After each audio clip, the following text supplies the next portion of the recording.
Bihar board कक्षा 10वीं का 2024 में जो एग्ज़ाम होने वाला है ना, उसका मॉडल सेट का ये प्रश्न है और इसी टाइप से हम आपको सब प्रश्न का सॉल्यूशन कराते हुए चलेंगे। तो वीडियो में लास्ट तक बने रहिएगा। तो चलिए वीडियो को स्टार्ट करते हैं।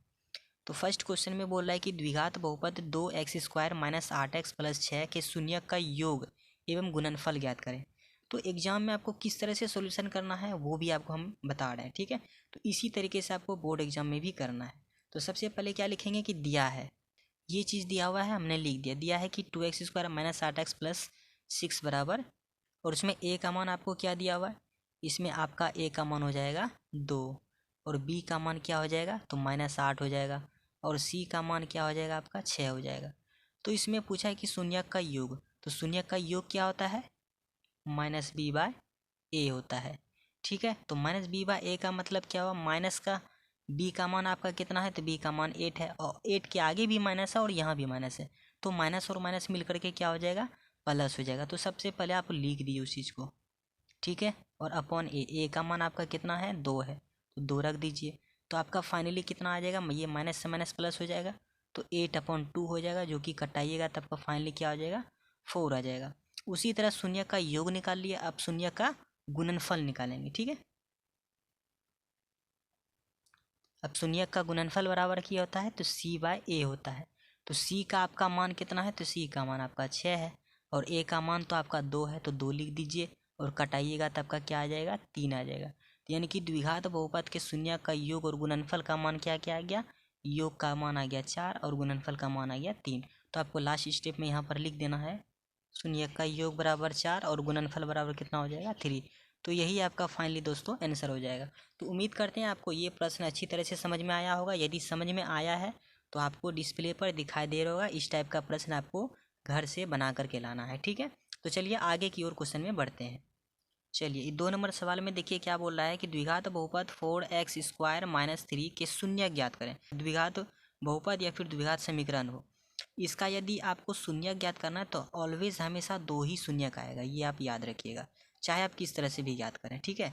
तो सबसे पहले हम क्या लिख देंगे, द्विघात बहुपद 4x² - 3 लिखेंगे यहाँ पर ऐसे आप लिख दीजिए px = 4x² - 3। ये हम अपने मन से सवाल आपको नहीं करा रहे हैं, क्योंकि ये ऑफिशियल मॉडल सेट का ही आपको क्वेश्चन है हूबहू। ये 2 मार्क्स का क्वेश्चन आपको बता रहे हैं, पहले 1 नंबर था अब ये 2 नंबर का, यानी 2 नंबर सवाल है, ठीक है। तो इसमें देखिए सबसे पहले आपको क्या करेंगे, तो यहाँ पर 4x² - 3 बराबर हम क्या लेंगे 0 लेंगे। 0 लीजिएगा तभी ना आपका x² का शून्य का आएगा क्या, ठीक है।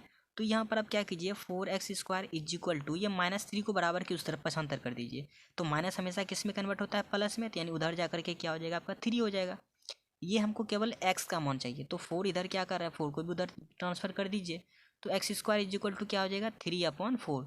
किसी विद्यार्थी को ये भी पता नहीं होगा कि 4x² बराबर 3 है, तो यहाँ पर x² बराबर 3/4 कैसे हो गया। यहाँ पर 4 और ये x के बीच में रिलेशन है, हमेशा मल्टीप्लाई कराता है, चाहे वो कोई भी टर्म्स हो, कोई भी पद हो। तो इंटू हमेशा डिवाइड में कन्वर्ट होता है, बोडमास का तो रूल तो आप लोगों को अच्छी तरह से पता होगा, तो इसीलिए ऐसे करते हैं। तो x = देखिए स्क्वायर हमेशा बराबर की उस तरफ भेजने पर स्क्वायर रूट हो जाता है, या फिर क्यूब रहने पर तो क्यूब रूट हो जाता है, बात याद रखिएगा, ठीक है। अगर इधर रूट रहता तो रूट को उस तरफ भेजने पर ये स्क्वायर बन जाता।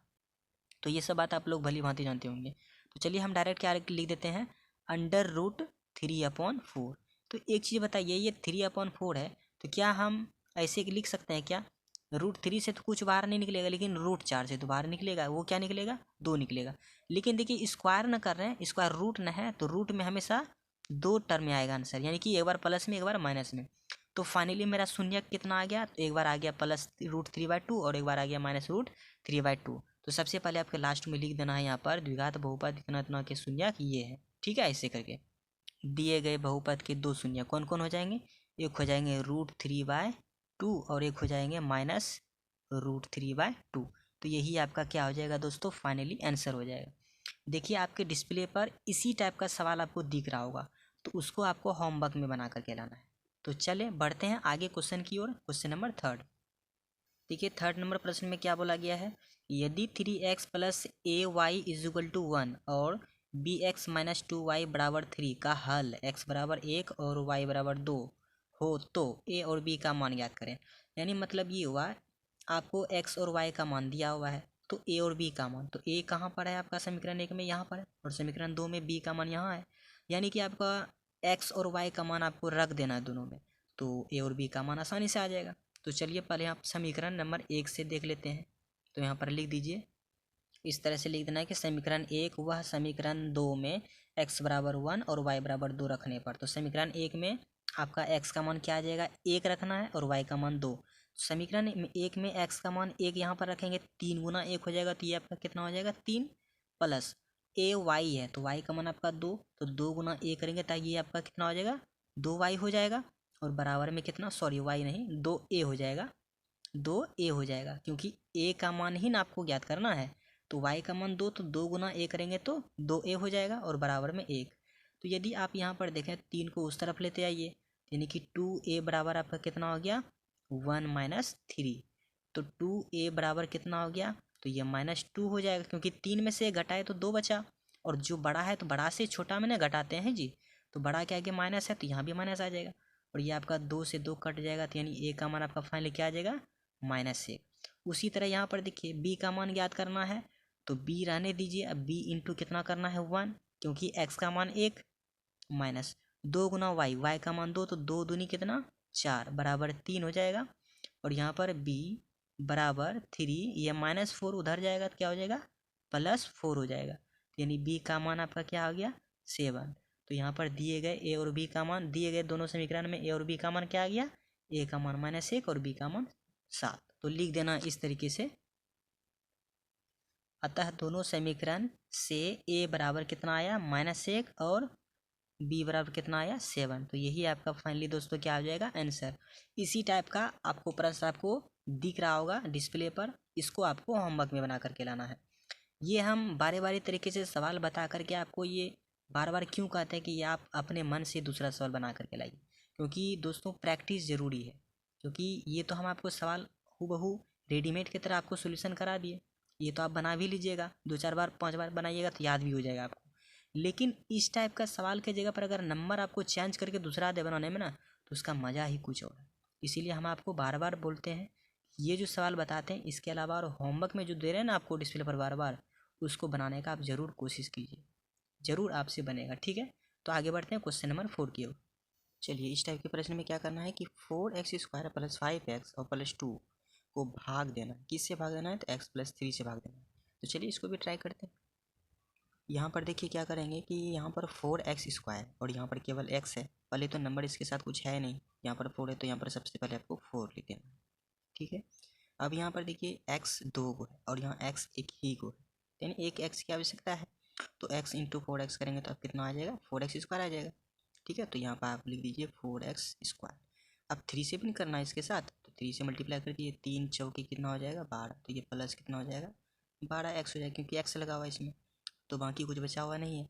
अगर इसका साइन आप देख लीजिए, साइन प्लस है तो माइनस, प्लस है तो माइनस, ये तो कट जाएगा क्योंकि एक प्लस है और एक माइनस है। अब देखिए यहाँ पर ये 5x है और x वाला टर्म यहाँ पर भी है और यहाँ पर भी है, इसके आगे है माइनस और इसके आगे है प्लस, तो 12 में से 5 घट जाएगा तो बचेगा कितना 7x। ठीक है, लेकिन ये भी ध्यान में रखना है कि 12 के आगे क्या है माइनस है, तो यहाँ पर माइनस उतार देना। क्लियर है, और ये +2 आप लिख दीजिए। अब देखिए हमको ये चीज़ चाहिए माइनस में, तो यहाँ पर भी हम क्या लेंगे माइनस लेंगे, और ये चाहिए 7, तो 7 आप उतार दीजिए, और यहाँ पर x ही था ना, केवल x था और यहाँ पर 7 था, 7 लिख दिए, तो यहाँ पर आपका क्या उतर जाएगा -7x, और ये 7 गुना 3 कर दीजिए, 3 इंटू 7, तो 7 3 जा कितना होता है 21। अब देखिए 3 के आगे प्लस और 7 के आगे माइनस, प्लस माइनस माइनस बनता है तो माइनस लिख दीजिए। अब देखिए ये अगर माइनस है तो ये प्लस बन जाएगा, ये माइनस है तो प्लस बन जाएगा, ये -7x और ये +7x कैंसिल हो जाएगा, बचेगा कितना, तो 21 में से 2 जोड़ दीजिए तो कितना हो जाएगा 23 हो जाएगा, जो कि आपका फाइनली आंसर हो जाएगा। यदि आपको ये समझ में नहीं आ रहा ना भाग देने के लिए, यदि अभी तक मान लीजिए कि नहीं सीखे हैं, तो इसका हम एक वीडियो स्पेशलिस्ट बनाए हैं जो कि आपको भाग सिखा करके ही छोड़ेंगे, तो उसका लिंक हम डिस्क्रिप्शन बॉक्स में दे देंगे, आप लोग ज़रूर देखिएगा उस वीडियो को। ठीक है, तो इस तरीके से कुछ आपको भाग बन देना है। ठीक है, तो चलिए इसका भी एक होमवर्क दे देते हैं, आपके डिस्प्ले पर शो कर रहा होगा इस टाइप का क्वेश्चन, और इसको होमवर्क के रूप में बना करके लाना है, मतलब दिखाना है। ठीक है, नेक्स्ट वीडियो में। तो चलिए बढ़ते हैं आगे क्वेश्चन की ओर। थर्ड नंबर देखिए, फिफ्थ नंबर क्वेश्चन में क्या कह रहा है कि यूक्लिड विभाजन एल्गोरिथ्म का प्रयोग कर 135 और 225 का मौसा ज्ञात करें। बस उसी तरह जैसे आपको बताते हैं, यूक्लिड विभाजन एल्गोरिथ्म का प्रयोग से ए बराबर मान लेंगे जो सबसे बड़ा संख्या होगा और बी बराबर जो सबसे छोटी संख्या होगा। तब इसके बाद हम क्या लिखेंगे, फॉर्मूला आपको पता ही होगा। तो ए बराबर क्या होता है, बी क्यू प्लस आर होता है। ठीक है, अब इसमें देखिए ए का मान आपका 225 हो जाएगा, बी का वैल्यू कितना 135। ठीक है, और आपकी बार क्यू का आप 135 को किससे आप गुना कीजिएगा, 225 के आसपास आ जाए तो एक से करिएगा, जिससे कि रिमाइंडर आपका कितना आ जाएगा 225 में 135 घटाइएगा तो 90 आ जाएगा। अब पूर्ण रूप से तो आर का मान 0 नहीं आया, हमको आर का मान 0 लाना है। ठीक है, तो 135 आप फिर से यहाँ पर उतार दीजिए, बराबर ये आ जाएगा 90। तो 90 मल्टीप्लाई कितना कीजिएगा जो कि इसके इक्वल आ जाए या फिर इससे कम आए, तो 1 से, और रिमाइंडर कितना बच जाएगा 135 में से 90 घटाइएगा तो आई थिंक 45 बच जाएगा। ठीक है, अभी भी मेरा रिमाइंडर क्या 0 नहीं आया, हमको 0 की इक्वल लाना है जी। ठीक है, तो ये आपको 90 यहाँ पर उतार देना है फिर से, तो ये आप क्या आगे आपका 45 गुने 2 अब प्लस 0, 45 दूनी तो 90 होता है, रिमाइंडर 0 आ गया, यानी कि मेरा मौसा कितना हो गया 45 हो गया। बस आपको लिख देना यहाँ पर, अतः दिए गए दो संख्या का मौसा कितना हो जाएगा 45। इस तरीके से आपको लिख देना था, दो संख्याएं 225 और 135 का मौसा कितना हो जाएगा 45 हो जाएगा। तो उम्मीद करते हैं दोस्तों आपको जितना भी इस टाइप का प्रश्न आपको बता रहे हैं आपको अच्छी तरह से समझ में आ गया होगा। ठीक है, इस टाइप का प्रश्न देखिए आपके डिस्प्ले पर शो कर रहा है, तो इसको भी आपको बना करके होमवर्क के रूप में लाना है और आपको कमेंट्स में बताना है कि इसका आंसर कितना है। तो यहाँ तक यदि आपको वीडियो अच्छी तरह से समझ में आया है तो वीडियो को लाइक और चैनल को सब्सक्राइब जरूर कीजिए, और इसके आगे अगले पार्ट में हम आपको बारी बारी तरीके से क्वेश्चन का सोल्यूशन भी कराते जाएंगे और होमवर्क के फॉर्म में भी देते जाएंगे आपको प्रैक्टिस सेट के लिए। ठीक है, तो चलिए मिलते हैं नेक्स्ट वीडियो में, तब तक के लिए जय हिंद जय भारत।